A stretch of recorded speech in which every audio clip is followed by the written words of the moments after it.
Baik, terima kasih pemirsa, Anda masih bersama kami Damin Saku dengan mengangkat tema tentang membahagiakan orang lain. Alhamdulillah, dan sekaligus terima kasih kepada para jamaah yang telah memberikan pertanyaan. Pertanyaan pertama akan dijawab oleh Kiai Haris. Saya ulangi, pertanyaan adalah bermaksud membahagiakan orang lain tetapi justru feedbacknya terjadi perselisihan. Bagaimana mungkin ini, Kiai? Iya, baik, terima kasih Bapak, Ibu, hadirin hadirat yang berbahagia. Di dalam beramal itu kuncinya kita yang melakukan. Innamal a'malu binniyat. Ibadah itu, perilaku itu, ekspresi itu tergantung kita yang melakukannya. Adapun orang yang menerima itu bonus. Jadi kalau dia terima kasih, dia jadi berbuat baik, maka menjadi bertambah-tambah. Tetapi ketika dia merasa terhina dengan pemberian kita, merasa dikecilkan dengan pemberian kita, umpamanya contoh, itu nggak penting dan tidak mengurangi pahala kita dalam catatan Tuhan. Karena kita memberikannya itu dengan ikhlas idkhalus surur. Nah, Bapak, saudara sekalian yang berbahagia, Ibu yang kami hormati, jadi wa ma alaina illal balagul mubin itu konteksnya bukan cuma ceramah. Kita tidak punya kewajiban apa-apa untuk memberikan kebahagiaan. Yang penting kita melakukan, Pak. Memang ada yang kedua yang mesti kita pahami. Pemahaman yang tekstualis kadang-kadang juga memang harus dicermati. Contohnya begini. Nabi itu mengatakan ittaqun nar walau bisyikki tamratin. Takutlah kalian dengan api neraka, maksudnya bisa selamat dari api neraka walau bisyikki tamratin, meskipun korma satu sobekan dari korma. Kemudian kita beli korma, kita kasih orang satu sobekan, ini namanya tekstualis ini. Dia bukan nerima, tapi dia liatin kita, masa ngasihnya segitu. Nabi bilang, ibu kalau masak kuahnya dibanyakin. Kaki kambingnya satu, kuahnya satu drum. Ini kalau tekstualis benar-benar dagingnya satu, kuahnya banyak. Orang yang dikasih salah paham.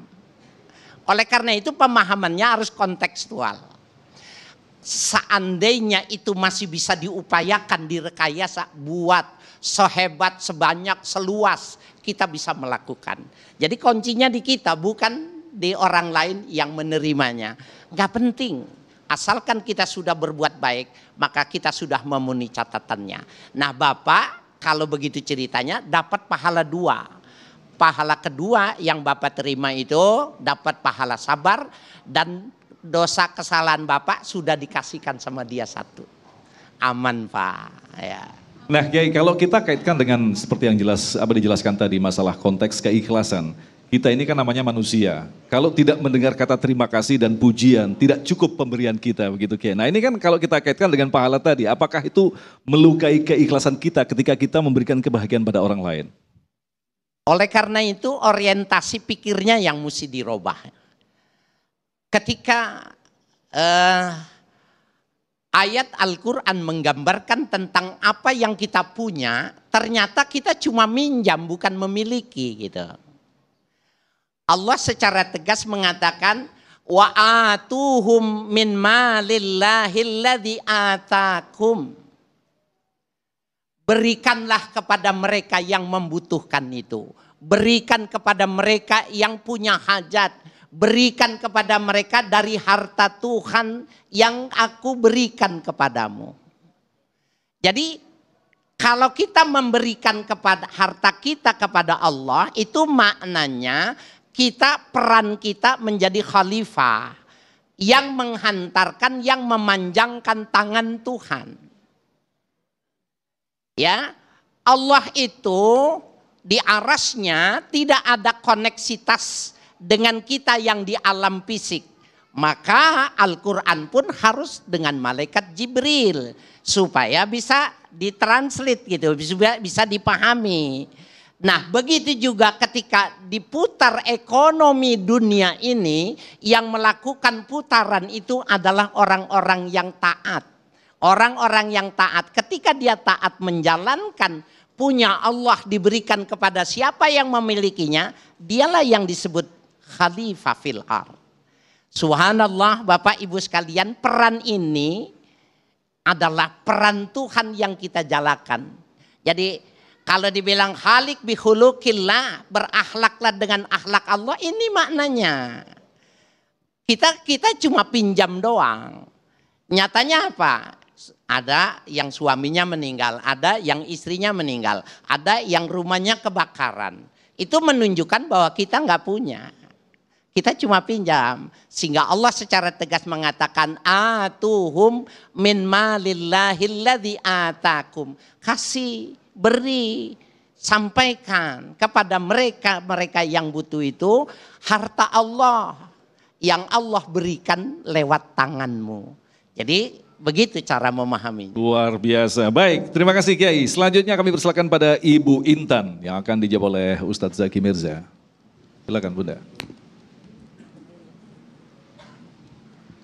Bismillahirrahmanirrahim. Assalamualaikum warahmatullahi wabarakatuh.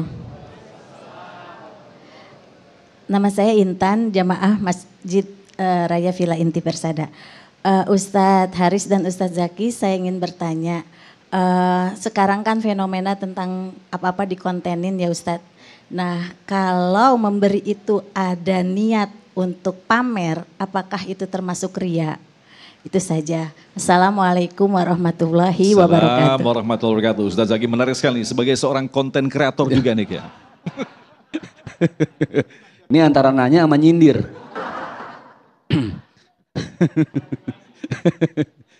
Bismillahirrahmanirrahim. Jadi memang dalam urusan kebaikan ini satu sisi orang lain harus banyak tahu supaya itu jadi contoh. Tapi satu sisi untuk kepentingan spiritual dan pahala pribadi, investasi akhirat, ada masa, saat, tempat di mana kita harus sembunyi-sembunyi supaya balance. Sekarang lagi marak Jumat berkah. Lagi marak namanya nasi Jumat, sijum, nasi Jumat. Ini biasanya emak-emak semua nih. Emak-emak rempong itu kalau udah hari Jumat dari Kemis sore udah ribet banget. Karena besok mau bagi-bagiin. Banyak yang nanya, Ustadz bagaimana ini hukumnya? Diposting.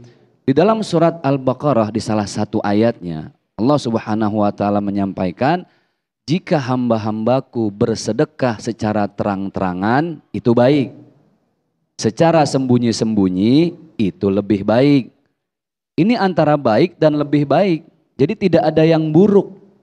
Tapi kelebihan sedekah yang terang-terangan itu adalah ketika ibu bersedekah, posting di sosmed.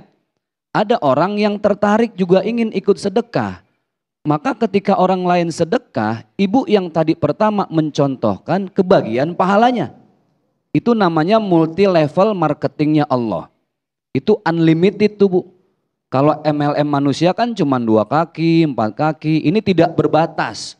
Jadi semakin banyak yang ikut jejak kebaikan ibu, ibu kebagian lagi. Ini yang repot emak-emak kadang, yang diposting bukan kegiatan berkahnya. Itu jari yang cincin gak absen dia tunjukin. Alhamdulillah hari Jumat berkah loh katanya gini kan. Itu yang malah jadi ria gitu.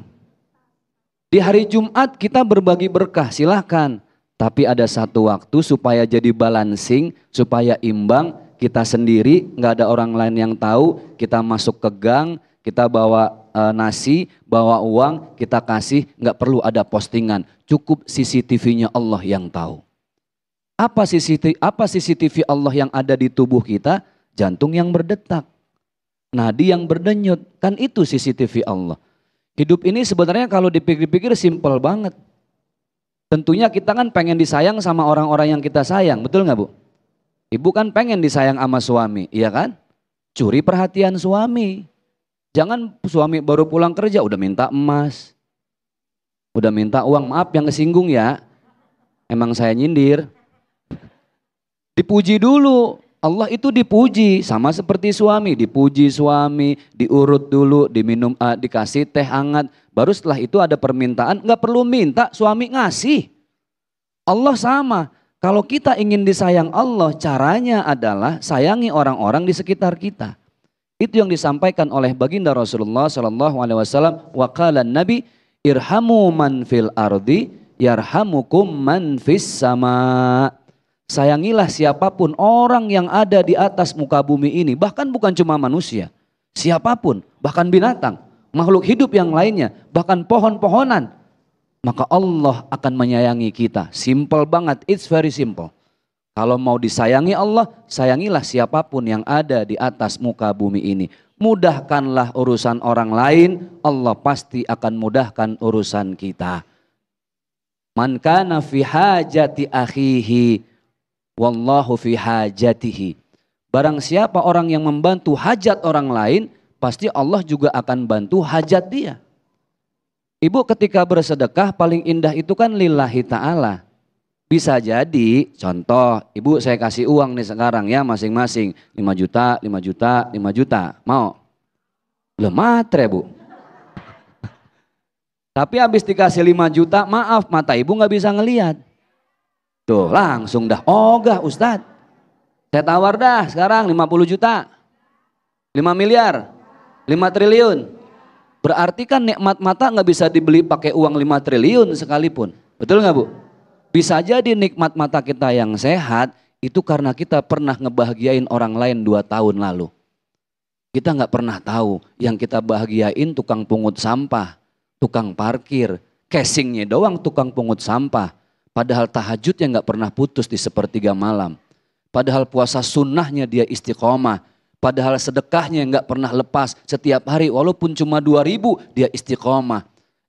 Kita nyenengin dia, kita bahagiain hati dia. Biasa bayar parkir di supermarket cuma 2.000, ini 20.000. Lebihannya berapa itu bu?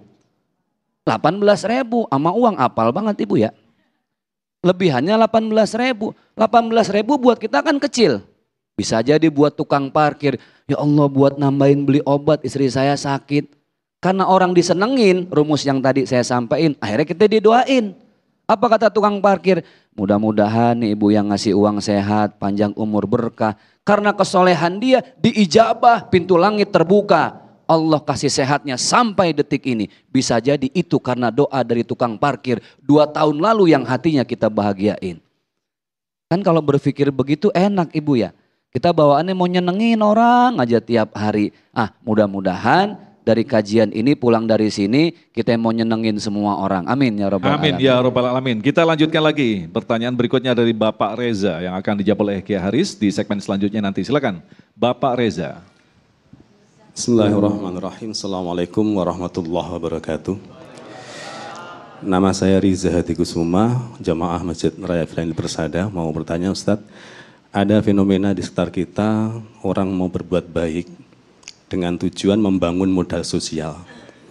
Ingin maju pilbub, pilwali tahun berikutnya.